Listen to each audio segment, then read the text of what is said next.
What's going on, guys? Andrew Piluk Hockey here, back with another video. And if you're new to this channel, this isn't my usual setting for my videos. This is a work in progress. I'm not sure how I'm going to be able to fit this in, but I'm going to try to make this the new backdrop for my videos with more graphics and stuff like that. So keep in mind, this is a work in progress, and this won't be, you know, the final outcome of the background, but I wanted to try something new, so hopefully you guys will enjoy this. This is a NHL rumor video, and this has to do with something that was said last night on Saturday's headlines on Hockey Night in Canada, and it involves the Toronto Maple Leafs and Alex Pietrangelo. Now, I'm not sure if people pronounce his name differently, but that's how I'm going to pronounce it. I heard it pronounced differently twice last night, so I know who Alex Pietrangelo is regardless of how you say his name. He's been one of the better defensemen in the NHL over the years. He can put up points. He's a valuable leader for the St. Louis Blues, and obviously any team would be interested in adding a top defenseman like himself. Now, before a lot of people, get up in arms with the title, the reason I'm saying this is because this is what Nick Kypreos brought up on Saturday's headlines, that the Leafs may be interested in Alex Pietrangelo if he becomes available. And that's the key word here, is if.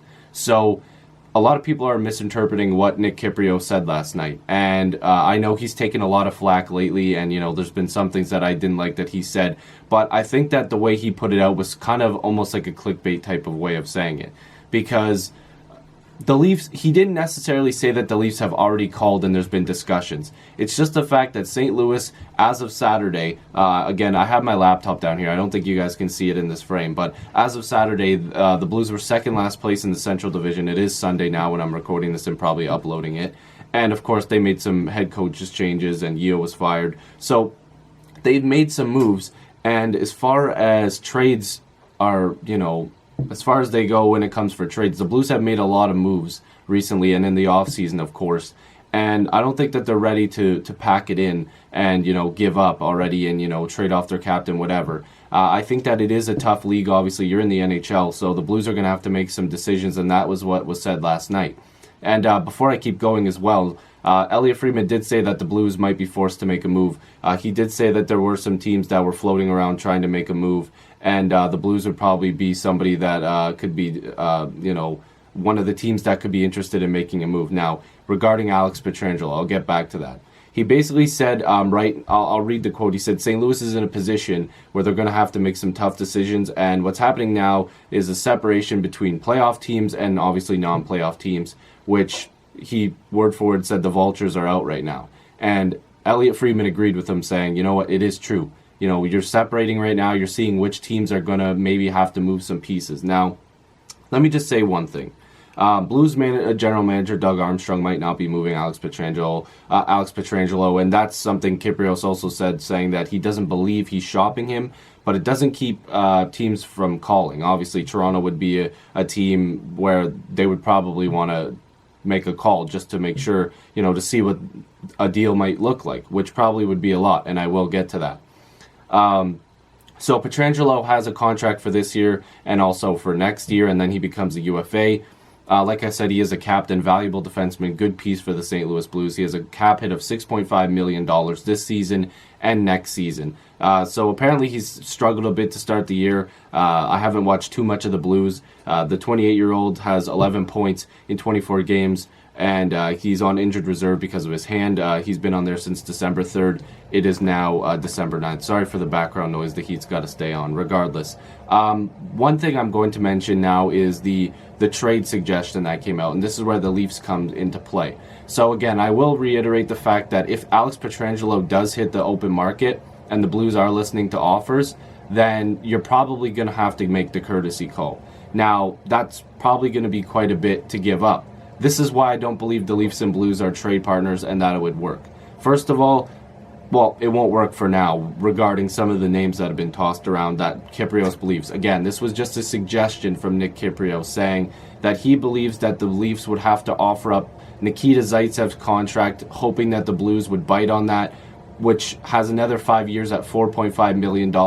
Nikita Zaitsev has some value apparently on the open market. Teams have been interested. It's been widely reported that teams have actually had interest, that Nikita Zaitsev does have value, but in this trade, it doesn't make sense to me, and I also feel like Nikita Zaitsev doesn't have as much value as maybe people think, although he does have that, sort of market that may be able to acquire him. He also believes that the Leafs would have to bring in a draft pick, a prospect, and then probably a young forward that St. Louis could use because they're worried probably that Fabry is going to keep getting injured, stuff like that. Just that's what I think. They do have a lot of pieces, and that's the thing. St. Louis is a team that thought they were going to compete this year with all the moves they made, but unfortunately it hasn't worked out. Again, sorry for the background noise. So first off, let me talk about Nikita Zaitsev. His place in this deal would not make sense. If the Blues wanted to get back a defenseman, they'd probably be looking at a higher-end prospect, and it wouldn't be a surprise if they asked for a guy like Liljegren or Sandin. I don't think the Leafs could rid themselves of that Nikita Zaitsev contract in this deal unless you gave up multiple first-round picks, or at least gave up a combination of picks. Another thing is they believe that a deal would have to include a fast young player like Kasperi Kapanen or Andreas Johnsson. Now, I don't believe the Leafs want to give up a guy like Kasperi Kapanen, as he has been fantastic, and he's also added depth to this team. While Andreas Johnsson could be interesting to be put in a deal like that, I don't think it makes sense either for the Leafs. But unfortunately, to get good things, you have to give up good things, and I think Johnsson would probably be okay to be in a deal like that. But let me take this full circle for a second. That deal, Zaitsev plus Johnsson plus a first-round pick and maybe a prospect or whatever, St. Louis automatically says no, in my opinion. I don't believe that that makes sense for them, depending on what the prospect is. If I were the Blues, I'd be like, if you're giving me Zaitsev, that's another contract we have to take on for a long time, and we don't believe that he has as much value as you may put in this trade. It doesn't make sense. I would think they would have to give up an A prospect plus a first-round pick and then maybe something else, another decent prospect, and maybe a guy like Johnsson. That's quite a bit to give up, but it also makes sense for the St. Louis Blues because they could probably get a better offer elsewhere. Let me also add this to Leaf fans. A lot of people are saying, oh, well, the Leafs have multiple pieces they could give up. They have future pieces, picks, whatever, prospects. Now, while I believe that the Leafs, maybe they will make a move, I don't believe that they're going to be able to make a move for a number 1 or 2 guy. For me, it's going to be a number 3 or 4 defenseman, because the Leafs have to hold on to guys like Johnsson and Kapanen and even their A-level prospects, guys like, A-level. What I mean is top of the prospect pool like Liljegren, Sandin, and, you got guys like Grundstrom and, they like Engvall. I like him as well. But, guys like that, Mason Marchment, you have to keep cheap entry-level type of cheap contracts, because you need to make sure that you can keep those guys to fill out your bottom lines. The Leafs have contracts coming up that they need to sign, and they've already signed William Nylander. They have to sign Mitch Marner. They have to sign Austin Matthews. It's going to be difficult for the Leafs to have guys that are paid $2 to $3 million in the bottom of their roster. So guys like Connor Brown and other players in the future might have to be let go. So being able to hold on to cheaper guys and not giving them up in trades is probably something that Toronto is going to value going forward. High draft picks may be something that Kyle Dubas also does not want to give up. When it comes to St. Louis, they're going to want a lot back. And this is something I should have mentioned before. The fact that Pietrangelo has a deal for this year and next year probably means the Blues are going to want to keep trying next year. They have a lot of guys coming up on their blue line with expiring contracts. They probably want to hold on to Pietrangelo. They want to keep him with, that core with Parayko and other forwards that they have, and of course Tarasenko. But it doesn't make sense for the St. Louis Blues to make this deal now unless they really felt like they were going to tear it down at this point. I think next year, if the Blues find themselves in a bad position, they're going to have to do something. With the moves that they've made this offseason, they can't afford to tell their fans that they're going to rebuild all over again. They want to compete next year. They picked up Tyler Bozak. They spend money on him as well. And again, I'm not saying Bozak is some A-line, first, second line or whatever. He's pretty good.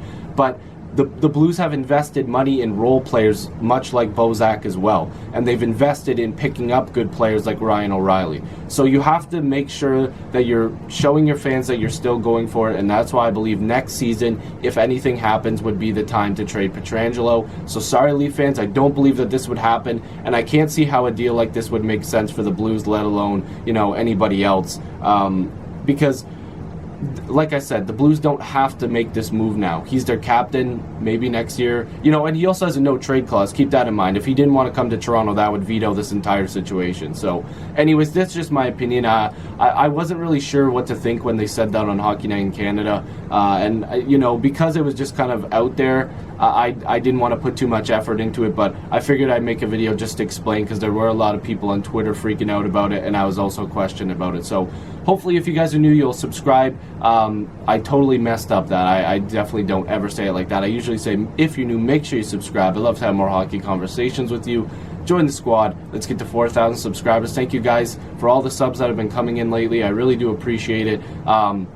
Let me know what you guys think about this setup. I'm going to probably put more, you know, behind me, whether it's graphics or, you know, something else. But I kind of like this regular setup. So again, if you're new, make sure to click that subscribe button and the notification bell. I'll see you guys in the next video or stream. Peace.